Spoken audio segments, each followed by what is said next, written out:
एक सुनसान आइलैंड, पूरे 30 दिन, एक लड़की और उसके 6 एक्स बॉयफ्रेंड्स। सुनकर लग रहा होगा ना जैसे किसी रोम कॉम मूवी की स्क्रिप्ट हो, लेकिन नहीं, ये एक रियल लाइफ एक्सपेरिमेंट है। एक ऐसी जगह जहां पुरानी यादें, ढेर सारा ड्रामा और सबसे जरूरी एक बहुत ही खतरनाक स्ट्रैटेजी आपस में टकराते हैं। आज के इस एक्सप्लेनर में हम इस माइंड बॉगलिंग सोशल एक्सपेरिमेंट के अंदर जाएंगे। हम देखेंगे कि कैसे एक अजीब सी सिचुएशन एक पूरे कॉम्प्लेक्स गेम थ्योरी में बदल जाती है। तो चलिए शुरू करते हैं। अब इस पूरे खेल और इतने सारे ड्रामा के पीछे एक बहुत बड़ा रीजन है, और वो रीजन है $2.5 लाख, यानी लगभग 2 करोड़ रुपए। ये कोई छोटी मोटी रकम तो है नहीं। आइलैंड पे होने वाली हर एक छोटी सी बातचीत, हर एक झगड़े और हर एक मूव के पीछे यही मैसिव प्राइज मनी है। ये लोग वहां सिर्फ अपनी पुरानी यादें ताज़ा करने नहीं गए हैं। ये एक हार्डकोर गेम है और हर कोई यहाँ जीतने ही आया है। ओके, तो चलिए इसके रूल्स जल्दी से समझ लेते हैं। ये कोई नॉर्मल जंगल में सर्वाइव करने वाला शो नहीं है, ये सोशल सर्वाइवल है। बेसिक रूल्स 3 हैं। पहला, आपको 30 दिन तक आइलैंड पर टिकना है। दूसरा, हर 5 दिन में एक एलिमिनेशन होगा, जहां एशली किसी एक एक्स को घर भेज देगी, तो आपको उससे बचना है। और तीसरा और सबसे मजेदार रूल, स्प्लिट और स्टील। वैसे ये स्प्लिट और स्टील वाला रूल ही इस पूरे गेम का असली मास्टरमाइंड है। बेसिकली आखिर में जो भी एक एक्स बचेगा उसे एक बहुत ही बड़ा फैसला लेना होगा। या तो वो इन $2.5 लाख को एशली के आधी आधी बांट ले, यानी स्प्लिट कर ले, या फिर पूरा का पूरा पैसा अकेले चुरा ले, यानी स्टील कर ले। इस एक अकेले रूल ने ना आइलैंड पर होने वाले हर एक डिसीजन और हर एक रिलेशन को पूरी तरह बदल कर रख दिया, क्योंकि कोई नहीं जानता कौन कब धोखा दे दे। तो ये सब सुनने के बाद दिमाग में एक ही सवाल आता है, क्या वाकई कोई इंसान 30 दिन तक अपने एक्सेस के साथ एक सुनसान आइलैंड पर रह सकता है? वो भी तब जब आपको पता हो कि एंड में आपका एक्स आपको एक लंबा धोखा दे सकता है। ये सिर्फ एक गेम नहीं, बल्कि एक बहुत ही डीप साइकोलॉजिकल टेस्ट है। आइए इस पूरे सफर को अलग अलग फेजेस में ब्रेक डाउन करते हैं। शुरुआत होती है फेज 1 से, जहां सीधी टक्कर है इमोशंस और स्ट्रेटजी के बीच। ये पहले 10 दिनों की कहानी है, जहां खिलाड़ी अपनी उन पुरानी रोमांटिक फीलिंग्स को कंट्रोल करने और एक परफेक्ट गेम प्लान बनाने के बीच जूझ रहे होते हैं। और लेट मी टेल यू, इस गेम की स्पीड बहुत ही तेज और ब्रूटल है। हर 5वें दिन एक नया माइलस्टोन है। डे 5, डे 10, डे 15 और उसके बाद सीधा डे 20 का इंड्योरेंस चैलेंज। ये वो दिन है जब लोगों के दिल लिटरली और फिगरेटिवली दोनों तरीके से टूटते हैं। यहाँ किसी के पास आराम करने का या अपनी गलतियां सुधारने का टाइम ही नहीं है। अब अगर शुरुआती स्ट्रैटेजीज की बात करें तो सबका अपना अलग ही स्टाइल था। जेक को देखिए, उसे किसी चीज की कोई परवाह नहीं थी, एकदम आलसी अप्रोच जो कि ऑब्वियसली काम नहीं आई। वहीं मिचेल ने रोमांस और पुरानी यादों का सहारा लिया, जो स्टार्टिंग में काफी हिट रहा।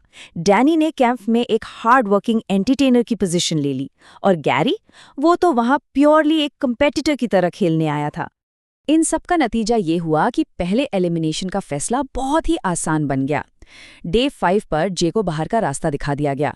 उसकी साफ दिख रही लापरवाही और अजीबोगरीब कमेंट्स ने उसे कैंप की सबसे कमजोर कड़ी बना दिया था। मतलब अगर आपको गेम में टिकना है तो थोड़ी बहुत मेहनत तो करनी ही पड़ेगी ना। लेकिन इसके बाद जो हुआ, उसने गेम को पूरी तरह घुमा दिया। एशली कहते हैं ना, एक ऐसी बात बोलती है जो सब बदल देती है।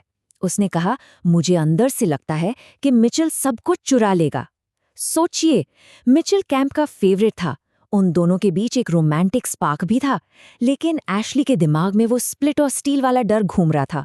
उसे लगने लगा था कि ये रोमांस कहीं उस पे भारी ना पड़ जाए।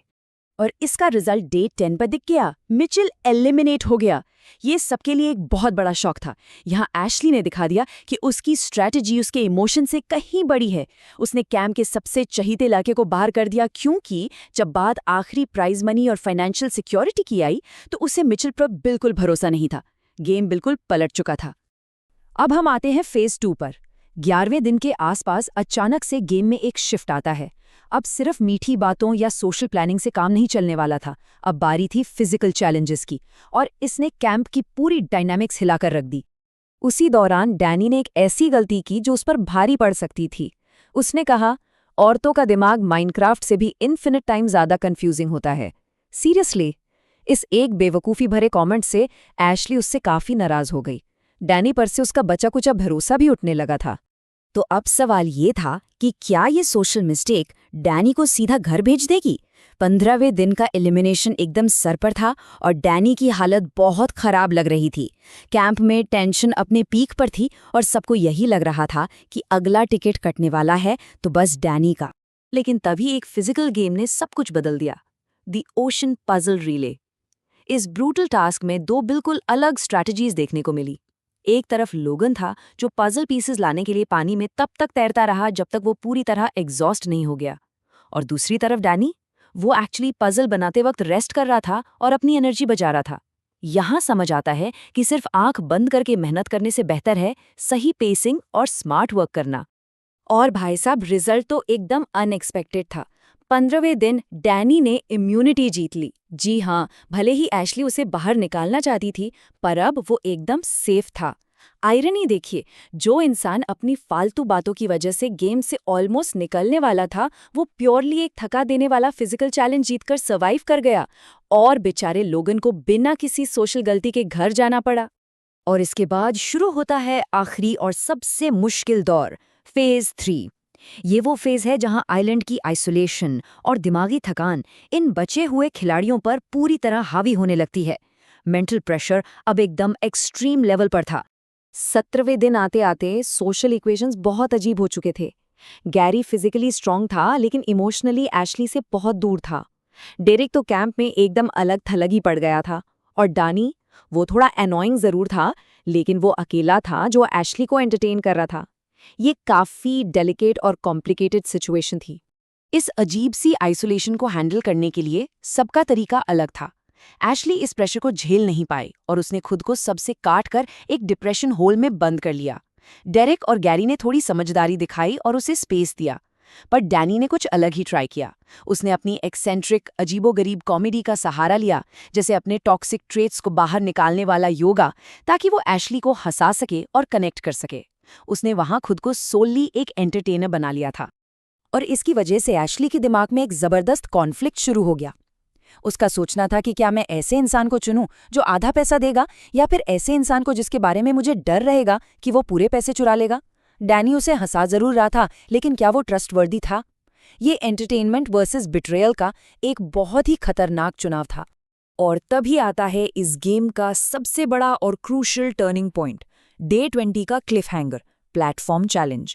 ये एक ऐसा मोमेंट था जहां सोशल स्ट्रैटेजी पीछे छोड़ गई और बात आई रॉ फिजिकल इंड्योरेंस पर।